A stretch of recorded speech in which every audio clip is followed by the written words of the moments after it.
দেখুন, এইটা সব দেশের লোকেরাই এরকম করেন। লোকেরা বলতে আমি শাসক দলের লোকদেরকে বলছি। দেখুন, আমাদের এখানে রাজ্য যারা শাসন ক্ষমতা আছে তাদের দুর্নীতি যদি কথা বলেন তাহলে বাংলার বদনাম করছেন।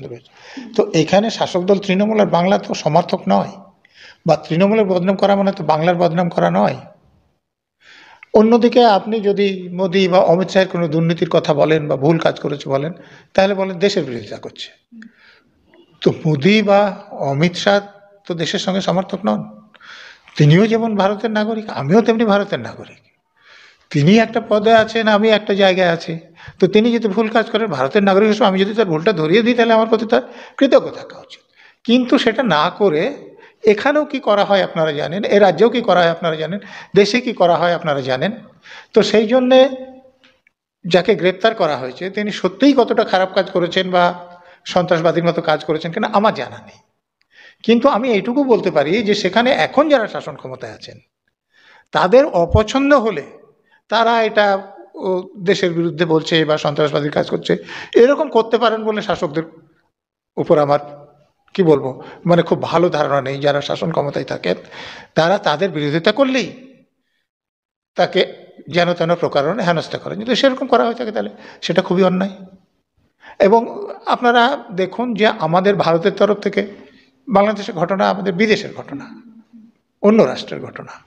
তো সেই ব্যাপারে আমরা এমন কিছু বলতে পারি না। আমাদের দেশের যে সরকার আছে, পররাষ্ট্র বিভাগ আছে, তাদের যা বলার তারা বলবে না। আমাদের পররাষ্ট্র বিভাগ দেখুন এটা বলেছে যে সেখানকার ব্যাপার গভীর উদ্বেগের সঙ্গে এখানে লক্ষ্য করা হচ্ছে, এবং আমাদের দেশের সরকারের তরফ থেকে এটা বলা হয়েছে যে সেখানে যাতে সংখ্যালঘুদের, হিন্দুরা সব থেকে বেশি, তারপরে অন্য সংখ্যালঘু যারা আছে তাদের স্বার্থ সুরক্ষিত হয়, তারা যাতে নিরাপদে থাকে। আমরা তাদের সঙ্গে সম্পূর্ণ একমত।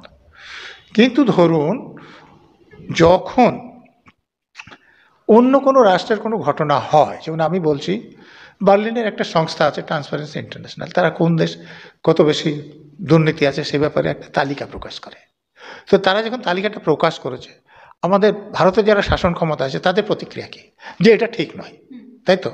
ধরুন ওয়াশিংটনে US commission on international religious freedom বলে একটা সংস্থা আছে, তারা আমাদের যে দেশের সম্পর্কে কিছু মন্তব্য করেছেন, আমি বলতে চাইছি না সেটা। তো সেখানে আমাদের দেশের নেতারা কি বলেছেন, যে এটা ঠিক নয়, যে তাদের যে অবজারভেশন। তেমনি ধরুন আমাদের দেশ যেটা উদ্বেগের বিষয় বলে বলছেন বাংলাদেশের ঘটনা, সেখানকার তারা কি বলছেন যে এটা আমাদের আভ্যন্তরীণ বিষয়, এবং এটা প্রতিবেশী দেশের আমাদের সঙ্গে বন্ধুত্বপূর্ণ কথাবার্তা বলা উচিত, এরকম কথা বলা উচিত নয়। অর্থাৎ নিজেদের যে শাসক দল আছেন তারা নিজেদের স্বার্থটা রক্ষা করার জন্য চেষ্টা করছেন। দেখুন এই ব্যাপারে আমার কোনো রকম সন্দেহ নেই। কারণ দেখুন, পাকিস্তান একটা ধর্মের নামে রাষ্ট্র, কিন্তু ভারতবর্ষ, অখণ্ড ভারতবর্ষও ছিল না কোনোদিন ধর্মের নামে রাষ্ট্র এখানে ছিল আমার জানা নেই, হতে পারে যে আমি জানি না। এখন যে রাষ্ট্র আছে সেটাও কিন্তু সেকুলার রাষ্ট্র, এটা হিন্দু রাষ্ট্র নয়। হিন্দুরা এখানে সংখ্যাগরিষ্ঠ, এখানকার সংস্কৃতিতে, সাহিত্যে তাদের প্রাধান্য আছে, কিন্তু রাষ্ট্রটা হিন্দু রাষ্ট্র নয়। তো এখানে একজন মুসলমানের যতটা ভালো থাকা সম্ভব, আমার ধারণা সেটা একজন বাংলাদেশ বা পাকিস্তানে থাকা সম্ভব নয়, সৌদি আরবে ভালো থাকা সম্ভব নয়। কারণ ধরুন তসলিমা নাসরিন তো হিন্দু ছিলেন না, তো ওনাকে বাংলাদেশ থেকে মেরে তাড়িয়ে দেওয়া হয়েছে কেন, বা এখান থেকেই বা তাকে অন্য জায়গায় তাড়িয়ে দেওয়া হয়েছে কেন, উনি তো হিন্দু ছিলেন না। তো এই দিকটা থেকে লোকে যদি একটু দেখেন তাহলে একটু সুবিধা হয়। বাংলাদেশে যারা উগ্র মতবাদের লোক আছেন, ধর্মের ভিত্তিতে লোককে যারা বিচার করেন, ওখানে যারা উদারবাদী মুসলমান আছে তাদেরকে কি খুব ভালো চোখে দেখেন? সেরকম লোকদেরকে খুন করেননি? তো তাহলে এইটাকে যদি শুধু দেখানো হয় যে হিন্দু মুসলমানের মধ্যে বিরোধ, আমার মনে হয় সেটা সম্পূর্ণ সত্য নয়। আবার এটাও বলতে শোনা গেছে যে জেলের মধ্যেই তাকে খুন করে দেওয়া হতে পারে, এরকমটা আশঙ্কা প্রকাশ করছেন ইসকনের ভাইস প্রেসিডেন্ট। মানে এখানে এরকম হতে এখানে অর্জুন সিং কি বলছেন? অর্জুন সিং কি বলছেন? জেলেও না, মমতা বন্দ্যোপাধ্যায় খুন করে দেবে। হ্যাঁ, যে ওনাকে যে যেখানে জিজ্ঞাসাবাদ করতে ডাকছেন, যে চেয়ারে বসল সেই চেয়ারে না বসে অন্য চেয়ারে বসছেন। তাহলে এটা তো কোনো নতুন কথা নয়। শাসকদের বিরুদ্ধে লোকের যে সন্দেহ বা তাদের থেকে অত্যাচারের আশঙ্কা, এটা স্বাভাবিক। অর্জুন সিং যা বলছেন তার থেকে ওনারা আলাদা কিছু বলছেন না। দলের মধ্যেই অনেক অনেক শত্রু আছে, সোহাগের পর এরকমটাই বলছেন স্বমহিমায় হুমায়ুন কবির। দেখুন, এটা ওনাদের একটা রাজনৈতিক দলের ভিতরের কথা। এই নিয়ে বোধহয় আমার কিছু মতামত দেওয়া উচিত না। সেটা তাদের দল যা ভালো বুঝবেন তারা এটা করবেন। আদালতে দাঁড়িয়ে সরাসরি অর্পিতা মুখোপাধ্যায়ের সঙ্গে সম্পর্ক অস্বীকার পার্থর আইনজীবী। আপনার কি মনে হয় সত্যি কি তাদের মধ্যে কোনো সম্পর্ক ছিল না?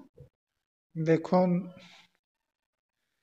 এগুলো তাদের নথিপত্র প্রমাণ করবে তাদের মধ্যে কি সম্পর্ক ছিল। এখন মানুষ যখন খারাপ অবস্থায় পড়ে, পার্থ চ্যাটার্জি অর্পিতা মুখার্জি দুজনেই খারাপ অবস্থার মধ্যে আছেন, তখন কি বললে তাদের সুবিধা হবে।